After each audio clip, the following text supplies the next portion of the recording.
A graça e a paz de Jesus Cristo. Seja muito bem-vindo a este canal que compartilha leituras, meditações, reflexões com base nos capítulos da Bíblia.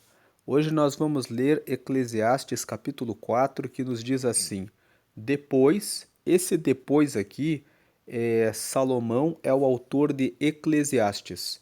E ele escreveu Eclesiastes quando ele estava mais velho. Antes de escrever Eclesiastes, ele escreveu Provérbios. E o livro de Provérbios ele escreveu ao longo da vida. O livro de Provérbios foi escrito com o propósito de trazer conhecimentos, informações e iluminação para os inexperientes, para que eles tenham prudência e sabedoria para terem uma vida próspera e uma vida abençoada, e para que os sábios aprendam mais lições e possam continuar aprendendo e tomando boas decisões. Ele fala isso logo no capítulo 1 de Provérbios, nos versículos 2 a 6, dizendo que ele escreveu Provérbios com esse objetivo. Com o passar dos anos, quando ele ficou mais velho, ele escreveu o livro de Eclesiastes. Nós já meditamos em Eclesiastes nos capítulos 1, 2 e 3, nos dias anteriores. Hoje é 4 de março e nós vamos ler 12 capítulos de Eclesiastes. Eclesiastes tem apenas 12 capítulos e o propósito é terminarmos aqui no começo de março, nesses 12 dias, esse livro de Eclesiastes, essa meditação. E ter uma visão geral, ele tendo essa visão geral da vida de Salomão quando ele estava mais velho. Então, depois, no capítulo 1, ele fala que tudo é vaidade. Ele olha para a natureza, ele vê que todas as coisas se repetem. O sol nasce e se põe, os rios se enchem e depois as águas correm e depois voltam para o mesmo rio. Depois ele fala que ele vê a natureza e tudo são ciclos que se repetem. E quando ele olha para a vida das pessoas, ele vê que todas as histórias que alguém passa, alguém no passado já passou por uma situação parecida. Então ele fala: tudo o que você possa olhar na vida é uma vaidade. Então as pessoas correm atrás de tantas coisas, mas tudo é vaidade. No capítulo 2, ele fala que ele dedicou a sua vida a contratar cantores, a construir casas, a construir pomares, a plantar vários jardins e criou um harém, teve várias mulheres e ele não encontrou sentido na vida e depois ele pensou no seu trabalho e chegou à conclusão de que as pessoas trabalham, trabalham, trabalham e elas descobrem que quando elas se dedicam muito ao trabalho e perdem oportunidades de comer, de beber e de se alegrar e de ter felicidade com os amigos, com a família, e ele chega a uma conclusão no capítulo 2, que todo o trabalho que ele havia feito não serviu de nada, mas era uma grande vaidade, um grande cansaço. No capítulo 3, ele fala que existe tempo para todas as coisas. Ele começa falando a respeito do tempo e depois, no final, ele repete a mesma conclusão que ele chegou no capítulo 2. Ele fala: a gente tem tempo para se preocupar com tantas coisas e tantos trabalhos, e que vantagem o homem tem do seu trabalho. E ele conclui dizendo: a vantagem que o homem tem do seu trabalho é receber um dom de Deus. Qual é o dom de Deus? Ele poder comer, poder beber e poder se alegrar em razão do fruto do seu trabalho. Ele chega nessa conclusão no capítulo 3. E agora, no capítulo 4, ele fala: depois, ou seja, depois que eu cheguei a essas conclusões dos capítulos 1, 2 e 3, depois de tudo isso, eu voltei-me e atentei para todas as opressões que se fazem debaixo do sol. E eis que vi as lágrimas dos que foram oprimidos e dos que não têm consolador, e a força estava da banda dos seus opressores, mas eles não tinham nenhum consolador. Então, o capítulo 4, como nós vemos, ele muda o foco. Enquanto No capítulo 1, ele está pensando a respeito da vida em geral. E no capítulo 2 e 3, ele está pensando a respeito do trabalho e da vida pessoal dele, sobre qual é o sentido da vida. E ele fecha uma conclusão, que o melhor que nós temos nessa vida é desfrutar, é ter alegria em comer, beber e estar com os nossos familiares, com as pessoas que estão à nossa volta. Correr atrás de riquezas, de dinheiro, de fama, de poder é algo que é inútil. E correr atrás de tantas mulheres querendo encontrar prazer nisso é algo em que você não vai encontrar prazer. Você vai encontrar prazer enquanto você come e bebe com seus familiares, enquanto você está usando o produto do trabalho para a sua vida pessoal ali no entorno com seus amigos, com as pessoas à sua volta, e ele chega à conclusão de que isso é um dom de Deus. Agora no capítulo 4 ele fala: depois que eu pensei a respeito dessas coisas da vida, eu parei e prestei atenção em relação a um outro assunto, que é o assunto das pessoas que sofrem. E quando eu olhei para as pessoas que sofrem, eu reparei uma coisa. Ele está dizendo aqui no capítulo 4 que existem os opressores, aquelas pessoas que oprimem os pobres. E olhando para os pobres, o que ele percebeu? Eles não têm ninguém por eles. Eles não têm nenhum consolador. A força está na mão daqueles que os oprimem. Versículo 2: Pelo que eu louvei os que já morreram, mais do que os que vivem ainda. E melhor, versículo 3: E melhor que uns e outros é aquele que ainda não é, que não viu as más obras que se fazem debaixo do sol. Nós vemos que Salomão aqui, quando olha para os que estavam sendo oprimidos e que eles não tinham nenhum consolador, ele pensou assim: que bom, eu louvei os que já morreram. Então ele olhou e pensou assim: quem morreu já está descansando, já não passa mais por esses tipos de opressão. E os que já morreram, eu louvei eles mais do que os que estão vivos ainda, porque os que estão vivos ainda estão sujeitos aos sofrimentos e não têm um consolador. E aí no versículo 3 ele fala assim: e melhor que uns e outros, melhor dos que os que já morreram e dos que os que estão vivos, é aquele que ainda não é, que não viu as más obras que se fazem debaixo do sol. Então ele fala aqui num tom bem pessimista: melhor do que quem está vivo e de quem já morreu é aquela pessoa que ainda não nasceu. E esse é um ponto de vista que nós vemos muitas pessoas defendendo. São pessoas que dizem, inclusive, que não querem ser mães, que não querem ter filhos, porque o mundo está muito cruel e que o mundo está muito ruim, e que, se for para ter algum filho, é melhor adotar. Esse é um ponto de vista que muitas pessoas têm tido, e que, já que a pessoa já nasceu, já que a pessoa já está ali e está desamparada, é um órfão, está precisando de um pai, está precisando de uma mãe, então eu posso exercer a paternidade ou a maternidade cuidando de uma pessoa. Existem até pessoas que adotam aqueles irmãos que foram abandonados pelos pais. Às vezes adotam um casal, às vezes adotam três filhos que eram irmãos, que são irmãos, e assim cumprem a sua paternidade e a sua maternidade.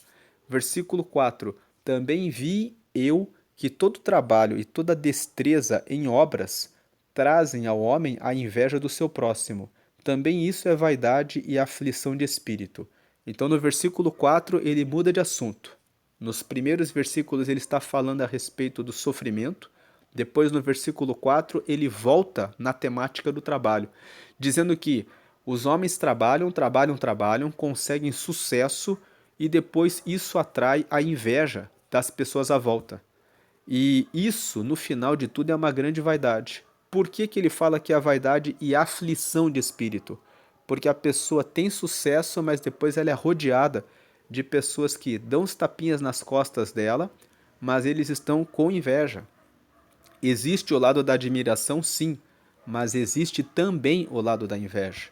Então ele está olhando e considerando o que Salomão falou nos capítulos 2 e 3, em que ele fala que trabalhar demais e conseguir poder, fama, riquezas em excesso, em abundância, é uma coisa que é desnecessária, é uma coisa que é vaidade, ele chega à conclusão que, colocando na balança a carregar inveja do próximo, é uma coisa que não vale a pena.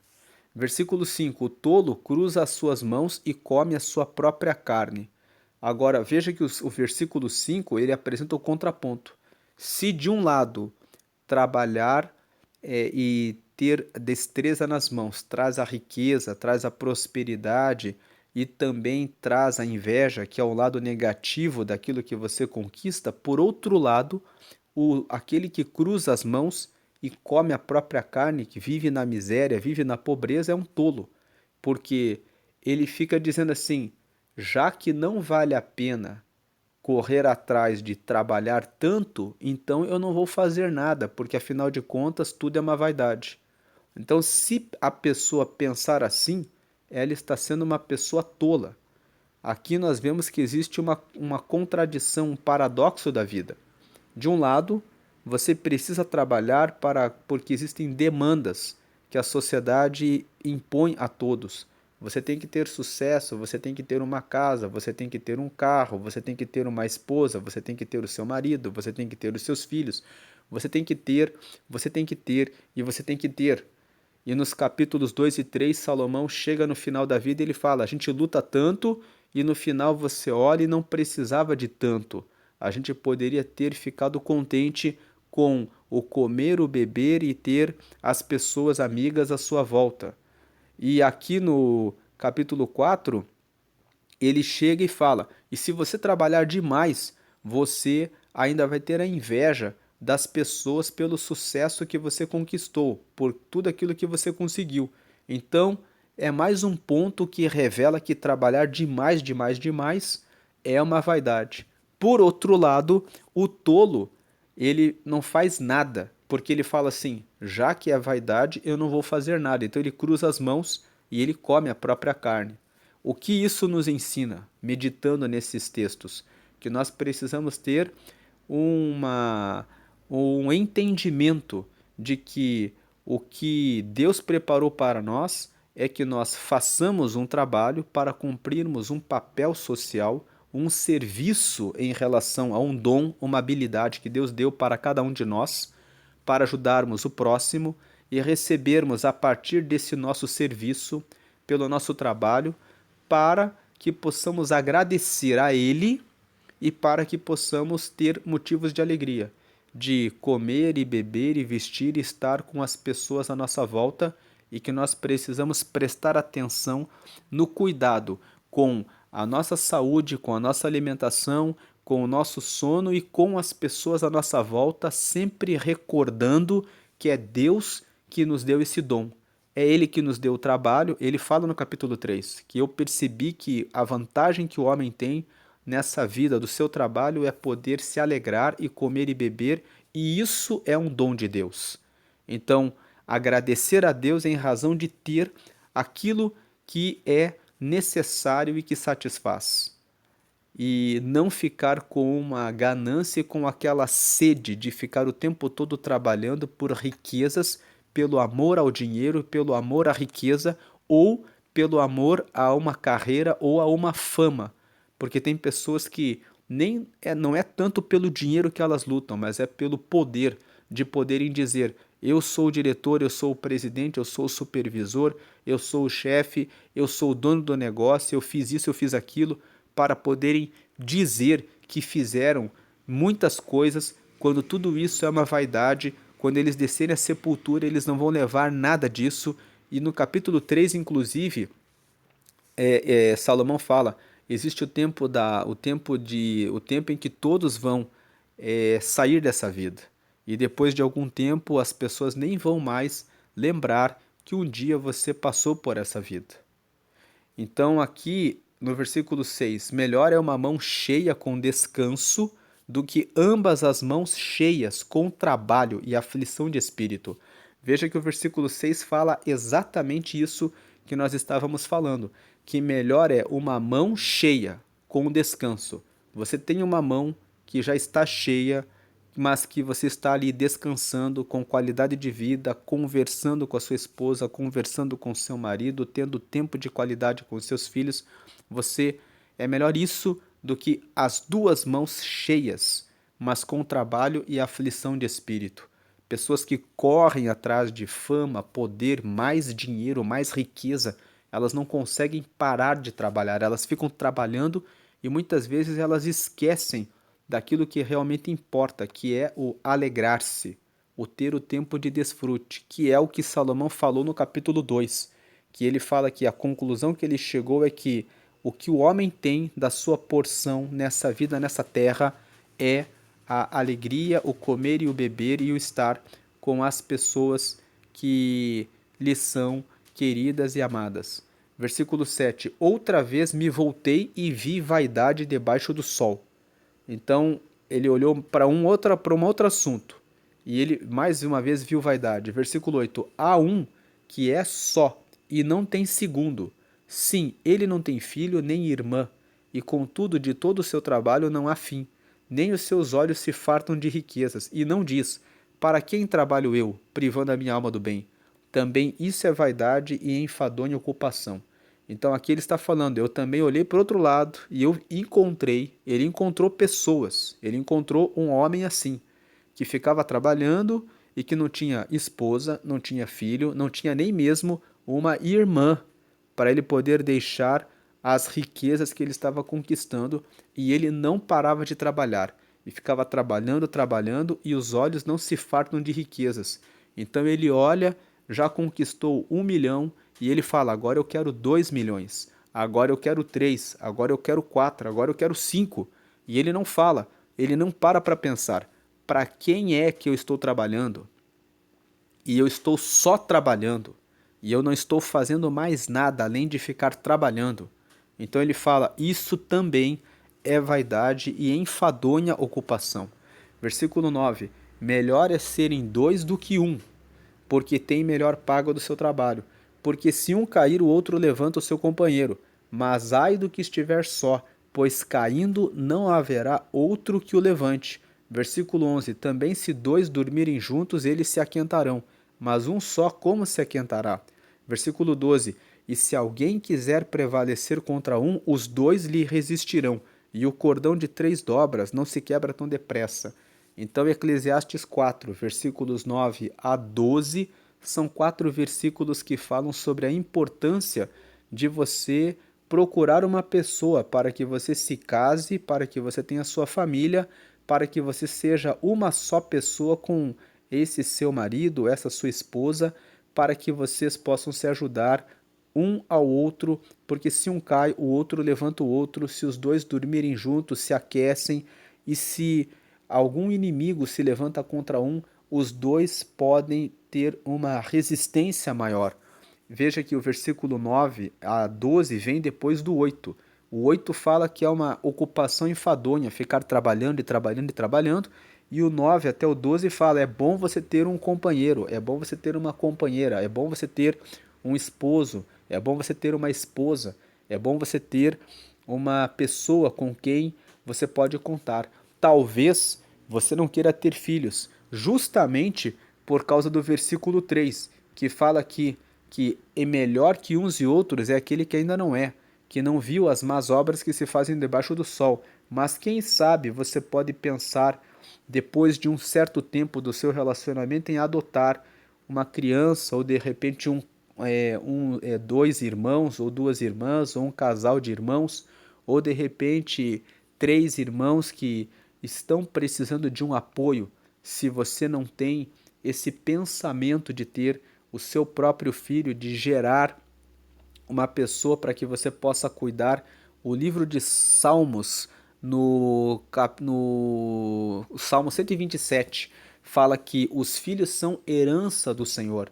Então Deus nos dá herança. Herança é algo de valor, é algo que nós recebemos e que nos traz alegria. Então, os filhos são herança do Senhor, porque quando você tem filhos, você tem a chance de trocar experiências, de lhe ensinar valores e princípios para alguém que, quando começa a devolver nas suas condutas, nos seus comportamentos, nas suas ações e atitudes que repercutem para o bem das outras pessoas, trazem alegria para você. Para você que é pai, para você que é mãe, quando você vê ali o seu filho crescendo, se desenvolvendo e fazendo a coisa certa, que foi você que orientou, que ensinou, falando com Deus e tendo relacionamento com Deus, que foi você que ajudou, você vê ali essa troca. E também muitas vezes quando nós estamos meio que abatidos ou pensando a respeito com dúvidas, são justamente os filhos que Deus usa para nos dizer qual a direção e que está valendo a pena continuar naquela jornada, naquele caminho certo. Então, para quem pensa em ter filhos ou em educar outras pessoas para fazer a diferença na terra e para multiplicar o reino de Deus, pode-se pensar assim: se a paternidade, a maternidade é um dom de Deus, mas talvez você não tenha esse dom. Paulo fala sobre isso em 1 Coríntios, no capítulo 7, que existem algumas pessoas, Jesus também falou sobre isso em Mateus capítulo 19, que existem algumas pessoas que são chamadas para viverem o celibato e simplesmente elas têm esse chamado de Deus, de viverem para o reino de Deus. Seja como for, como celibatário, como celibatária, como marido ou como esposa, o fato é que é uma realidade que aqueles que se casam e têm uma pessoa têm um apoio a mais. O celibato tem dos seus desafios. Existe a vantagem de você poder realizar muitas obras missionárias, inclusive Paulo fala que essa é a vantagem do celibatário. E ele foi um celibatário, ele fala que aquele que permanece solteiro, tem todo o tempo para se dedicar ao reino de Deus. Mas aquele que se casa cuida do outro. Mas Eclesiastes 9, 4, 9 a 12 nos traz essa realidade. É fato que quando você tem a sua esposa, quando você tem o seu marido, você tem alguém com quem você pode contar. E muitas pessoas falam, casamento não vale mais a pena. Claro que o casamento vale a pena.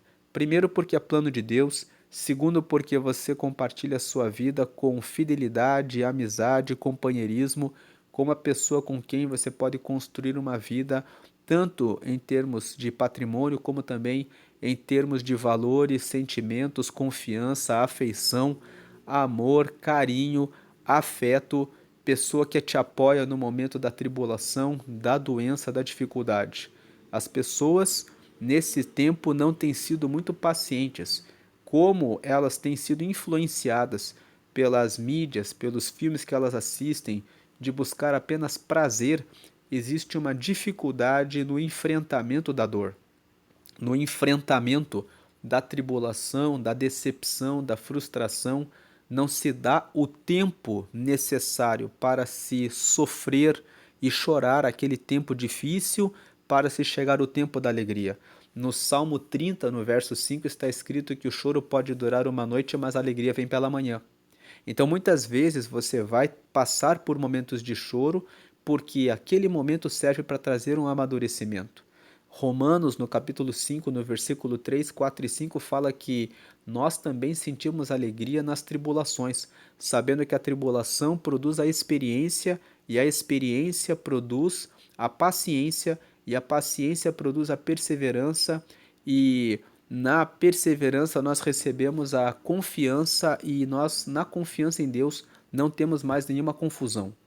Quando nós caminhamos com Deus, nós entendemos que os momentos de tribulação fortalecem o casal, fortalecem a relação e mostram que os dois podem mais. E é justamente na tribulação que esse texto aqui, que nós lemos, Eclesiastes 4, 9 a 12, se mostra mais poderoso. É justamente na doença, na dificuldade, que um mostra que realmente está do lado do outro, ajudando e confortando o outro. Versículo 13 fala: é melhor o jovem pobre e sábio do que o rei velho e insensato que se não deixa mais admoestar.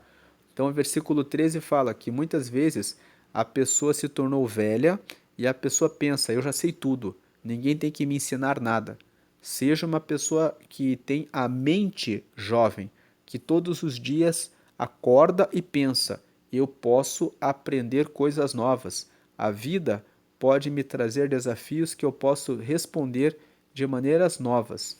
Versículo 14, porque um sai do cárcere para reinar, sim, um que nasceu pobre no seu reino.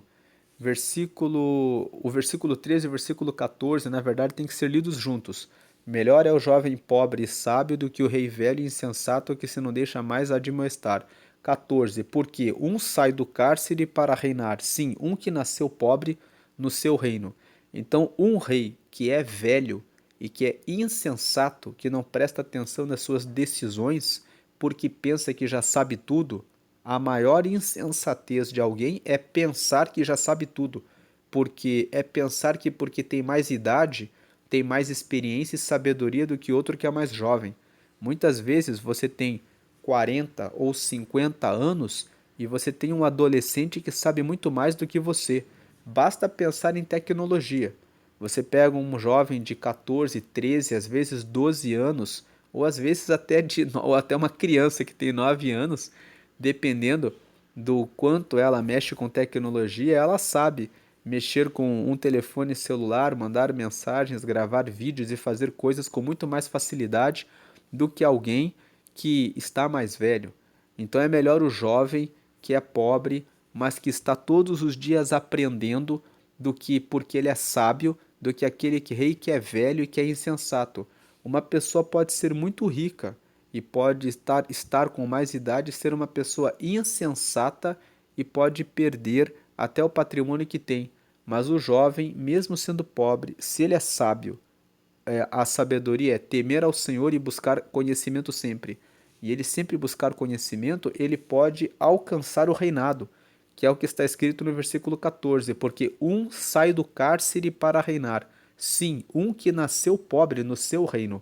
Então, alguém que nasceu pobre, mas que é sábio e fica sempre buscando conhecimento e procurando aprender as coisas, pode sair daquela prisão, daquela situação difícil e pode chegar a se tornar rei, pode chegar a se tornar governante, pode chegar a montar o seu negócio, a sua empresa, se tornar uma pessoa muito rica, porque aproveitou o tempo da juventude para ficar buscando sabedoria e conhecimento, do que ser aquela pessoa que acha que já sabe tudo e que não tem mais nada a aprender.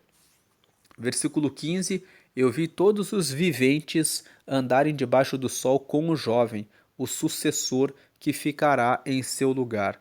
Versículo 16, o 15, né, ele continua essa ideia, que depois, no final da vida, quando aparece um jovem, uma pessoa nova, que começa a mostrar que tem conhecimento e boas decisões, o que acontece com o povo? O povo acaba seguindo o jovem, e aquele rei que era velho, que achava que já sabia tudo, acaba perdendo todo o seu apoio. Então, aqui nos traz um conselho.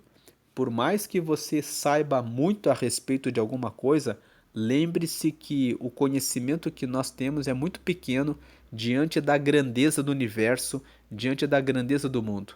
Uma pessoa pode ser um médico, cirurgião, profissional há 30 anos, tendo realizado muitas cirurgias e operações, mas sempre a medicina vai trazer novidades e sempre a tecnologia vai trazer novos métodos, novas formas de você fazer uma cirurgia e de resolver problemas de saúde das pessoas. Você pode ser um advogado que é velho e que já defendeu muitas grandes causas, mas as leis estão mudando e sempre surgem novidades que exigem o tratamento daquela situação de outras formas. Há 10 anos atrás não existia toda essa tecnologia de internet e hoje você tem que lidar com aquela lei geral de proteção de dados que está aí sendo falada em todos os lugares. As pessoas têm que assinar um termo, as empresas têm que assinar um compromisso de que não vão usar os dados dos usuários as suas imagens, as suas falas, para ganharem, para venderem esses dados e comercializarem com outras pessoas. Foi criado isso porque surgiu uma nova necessidade. Então, esses são apenas dois exemplos, um exemplo médico, um exemplo no campo da legislação, mas em tudo na vida. As construções da Idade Média tinham um formato. Quem trabalha com arquitetura sabe que as construções de hoje têm outros modelos. Quem trabalha com moda sabe que a moda vai mudando com o tempo, os tipos de roupa, de blusa, de sapatos que vão mudando com o tempo. Então, aquele que acha que já sabe tudo acaba ficando velho e acaba sendo uma pessoa insensata. Seja uma pessoa sempre aberta ao conhecimento, à sabedoria, seja uma pessoa que, mesmo que envelheça, fique com a mente jovem, uma mente em que você acorda todos os dias e fala: o que há de novo que eu posso aprender? Então, existem coisas que você pode aprender e que são novas. E quando nós estamos falando sobre isso, nós estamos. Isso mostra para nós que o ponto de vista de Salomão, quando ele falou ali no capítulo 1, tudo é vaidade, mostra que ele chegou na velhice longe de Deus. Ele vai falar isso nos próximos capítulos, que em um certo momento ele ficou dedicado a se envolver com as mulheres, a seu trabalho, as suas construções, e quando ele ficou muito focado só no seu trabalho, ele percebeu um vazio na vida dele. Então ele escreveu o primeiro capítulo dizendo tudo é vaidade. No capítulo 2 ele escreveu trabalhar tanto é vaidade. E depois no capítulo 3 ele fala tudo tem o seu tempo. E nos capítulos 1, 2 e 3 ele chega à conclusão de que a melhor parte é você poder comer e beber e estar perto das pessoas que você realmente gosta. Mas aqui no capítulo 4 ele faz algumas considerações sobre outros pontos de pessimismo, que aquele que fica sendo oprimido, olhando pela perspectiva dos que são oprimidos, a vida não vale a pena, porque eles ficam sempre sendo oprimidos. Salomão olhou para eles e falou assim: se for para ficar sendo oprimido nessa vida, é melhor nem nascer. Esse é o ponto de vista dele. Mas nós, lendo o próprio livro de Eclesiastes, nesses versículos aqui que nós acabamos de ler, que são os versículos aqui 12 a 14, quando ele fala que um sai do cárcere para reinar, um que nasceu pobre no seu reino, nós vemos que isso contradiz o que Salomão escreveu acima. A pessoa pode ter nascido pobre, ela pode ter nascido sem riqueza, sem oportunidades, mas se ela for sábia e se ela se esforçar, ela pode sair daquela condição de pobreza e pode chegar até mesmo a governar e a reinar. E nós vemos isso na Bíblia. A história de José. Ele estava no cárcere no Egito, mas ele tinha comunhão com Deus. Ele buscava sabedoria. E da sabedoria que ele recebeu de Deus, ele conseguiu interpretar os dois sonhos do faraó, de que haveria 7 anos de prosperidade e depois 7 anos de fome, e conseguiu dar a solução de que deveriam reunir 1/5 de tudo o que colhessem nos primeiros 7 anos em grandes celeiros para ter alimento nos 7 anos de fome. E o faraó o colocou como governador. Então, ele pode ter vivido durante uma fase da vida na pobreza, sem oportunidades, mas ele nunca desistiu de ter relacionamento com Deus e de buscar sabedoria. E isso o colocou em um lugar de honra. Então, todo o pessimismo de Salomão nos primeiros capítulos é destruído quando nós lemos essa parte final.